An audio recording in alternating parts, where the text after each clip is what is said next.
School का वो पहला प्यार, स्कूल लव स्टोरी। हेलो दोस्तों, मेरा नाम रोहित है और मेरी उम्र 21 वर्ष है। जब मैं 10th में पढ़ाई कर रहा था उसी समय मुझे पहला प्यार का एहसास हुआ था, जिसका नाम अमृता है। अमृता हर दिन मेरे घर के रास्ते से होकर गुजरती थी। सरस्वती पूजा का दिन था और पीली साड़ी पहनकर पूजा करने आई थी।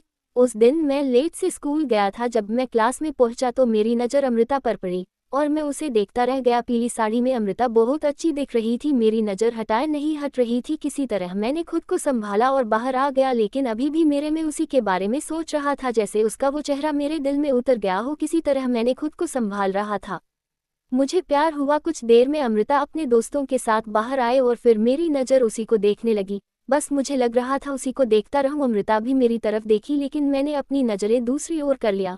कुछ देर में पूजा शुरू हो गई और वो पूजा के स्थान पे चली गई। मैं भी उसके पीछे गया। पूजा के समय में अमृता को ही देखा जा रहा था, लेकिन खुद को कंट्रोल किया और पूजा समाप्त होने के बाद बाहर आ गया और अमृता के बाहर आने का इंतजार करने लगा। अमृता कुछ देर में अपने दोस्तों के साथ बाहर आए और मेरे सामने से होकर निकली। मैं तब भी उसे देख रहा था। कुछ देर बाद सब घर जाने लगे और अमृता भी घर जाने लगी और मैं भी उसके पीछे जाने लगा। पूरे रास्ते में उसे देखता गया। कुछ देर में मेरा घर आ गया और मैं अपने घर चला गया और वो अपने घर की ओर चली गई। उस दिन पूरी रात मैं उसके बारे में सोचता रहा और पूरी रात मुझे नींद नहीं आई। अगले दिन हमारे स्कूल में मूर्ति विसर्जन थी। सुबह जल्दी स्कूल चला गया और विसर्जन की तैयारी करने लगा और मैं अमृता का इंतजार कर रहा था। उस दिन अमृता लगभग 2 घंटे बाद स्कूल आई। उस दिन वो लाल कुर्ती और सफ़ेद दुपट्टा पहन कर आई थी, जिसमें वो बहुत सुंदर दिख रही थी और मैं उसे देखे जा रहा था। मेरे कुछ दोस्तों ने मुझे अमृता को देखते हुए पकड़ लिया और बोलने लगे, जा भाई बात कर ले, उससे देखने से कुछ नहीं होने वाला। लेकिन मेरी हिम्मत नहीं हो पा रही थी। शाम को विसर्जन के बाद सब घर जाने लगे। सब थके हुए थे। अमृता अपने दोस्तों के साथ घर जाने लगी, मैं भी जाने सबसे दूर। हम दोनों का ही घर था। कुछ देर बाद सब लोग अपने घर चले जाते हैं और हम दोनों आगे पीछे घर जाने लगते हैं।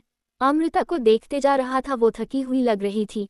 मैं हिम्मत जुटा के उसके पास गया और पूछा, अमृता तुम ठीक हो? और वो मेरी तरफ देखी और बोली, मैं ठीक हूँ, बस थोड़ा थक गई हूँ। फिर वो मुझे भी पूछी, तुम भी आज बहुत काम किया है तो तुम ठीक हो ना? तो मैंने भी मुस्कुराते हुए बोला, मैं बिल्कुल ठीक हूँ। फिर मैंने पूछा, तुम कब देखी मुझे? वो बोली, जब तुम काम कर रहे थे तब मैं देखी थी। और वो हंसने लगी। फिर मैंने उसे कहा, कल तुम बहुत अच्छी लग रही थी। तो वो बोली, क्यों, आज मैं अच्छी नहीं लग रही हूँ? मैं चौंक गया और बोला, ऐसा कुछ नहीं है, तुम आज भी बहुत अच्छी लग रही हो, लेकिन कल पीली साड़ी पहन कर आई थी तो और भी अच्छी लग रही थी। ये सुनकर अमृता हंसने लगी और मैं भी। पूरे रास्ते हम लोग बात करते जा रहे थे।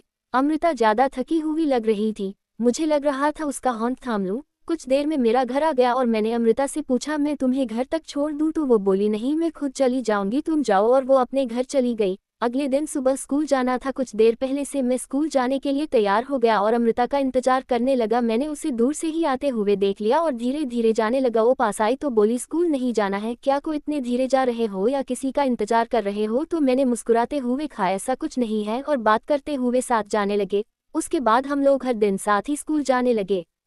मैं अमृत से प्यार करने लगा था, लेकिन मैं उसे बता नहीं पा रहा था। अमृता हर दिन लंच में कुछ न कुछ लाती थी तो मुझे भी देती थी। मेरा प्यार उसके लिए और बढ़ने लगा था और मैं उसे बोल नहीं पा रहा था। एक दिन मेरी तबीयत खराब हो गई और 2 दिन स्कूल नहीं जा पाया। ठीक होने के बाद अगले दिन स्कूल जाने के लिए तैयार होकर अमृता का इंतजार कर रहा था। मैं धीरे धीरे जा रहा था। कुछ देर में राधिका आए और बिना कुछ कहे मेरे पास से निकल गई। 2 दिन हो गए अमृता मेरे से बात तो क्या देख भी नहीं रही थी और दूर रहने लगी, जिससे मैं उसे कुछ बोल भी नहीं पा रहा था। मैं बहुत परेशान हो रहा था। जब लंच के सभी लोग बाहर चले गए और मैं वहीं बैठा रहा। कुछ देर में अमृता वापस आए और बोली, लंच नहीं करना है क्या? मैं जोर से गुस्सा करते हुए बोला, तुम्हें क्या मैं लंच करूं या ना करूं? ये सुनते ही वो जोर से रोने लगी। उसके रोने से मुझे बहुत बुरा लगा और मैं उसे चुप कराने लगा, फिर भी वो रोती रही। फिर मेरा हाथ पकड़ ली और बोलने लगी, तुम 2 दिन से स्कूल क्यों नहीं आए? तुम्हें पता है मैं कितना परेशान हो रही थी। उसके हाथ पकड़ने से